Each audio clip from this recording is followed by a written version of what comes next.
அம்மா உன் பிறந்த நாளைக்கு வாழ்த்துக்கள் என்று ஒரு வார்த்தை கூட உன் வாயிலிருந்து வரல. பாவம், வந்ததும் அவர் மேல ஏண்டா ஆத்திரப்படுற? பாவம் இவனா? அம்மா, இந்த அம்பலவாணன் ஒரு அரசியல்வாதி. அந்த காலத்து அரசியல்வாதி இல்ல, இந்த காலத்து சுயநலவாதி. டேய், ஊரெல்லாம் அவனை உத்தமேனும் புகழுறாங்க. நீ என்னடான்னா சமூக துரோகி, கடத்தல்காரன், மத துரோகி அப்படின்னு பட்டம் கொடுக்கற. ஓஹோ, நீ ஒரு சிபி ஆபீசர் இல்லையா? அதனாலதான் எதையும் சந்தேக கண் கொண்டு பாக்குற, அப்படித்தானே? சந்தேகப்படலாமா? நான் சொல்றதெல்லாம் உண்மை. இந்த நாட்டில் நடக்கக்கூடிய பெரும் கொலைகளுக்கும் கொள்ளைகளுக்கும் மூல காரணமே இவன் தான். அது மட்டுமல்ல, ஏழைகளின் மருத்துவ உதவிக்காக அரசாங்கம் ஒதுக்கிய கோடிக்கணக்கான ரூபாயை கொள்ளையடிச்சு ஊட்டியில எஸ்டேட் வாங்கிய பாவி வந்தான். இந்த அம்பலவாணரின் மோசடிகளை கண்டுபிடிக்கிறதுக்காகவே மத்திய அரசால நான் இப்ப நியமிக்கப்பட்டிருக்கிறேன். ஆதாரங்கள் ஒவ்வொன்றா கிடைச்சுக்கிட்டு இருக்கு. வெகு சீக்கிரமே என் கையாலேயே கைது செய்யப்பட வேண்டிய கிரிமினல் இந்த அம்பலவாணன்.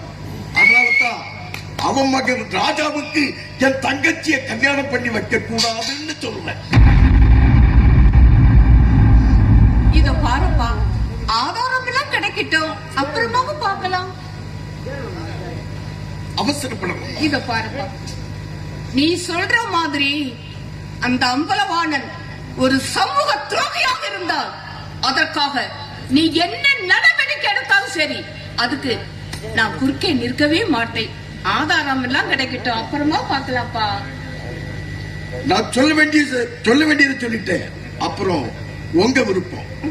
குறிப்பிட்ட நேரத்துல வர முடியாதமைக்கு ஐ அம் வெரி சாரி. பரவாயில்லடா செல்லம். முக்கியமா ஒரு கேஸ் அட்டெண்ட் பண்ண வேண்டி இருந்தது. சரிப்பா, அதுக்கு என்னப்பா?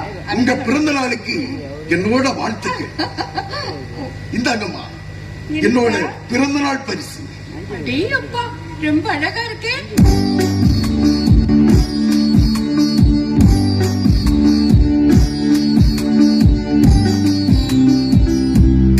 என்ன அப்படி பாக்குறீங்க? சாதாரண பேனாதான்.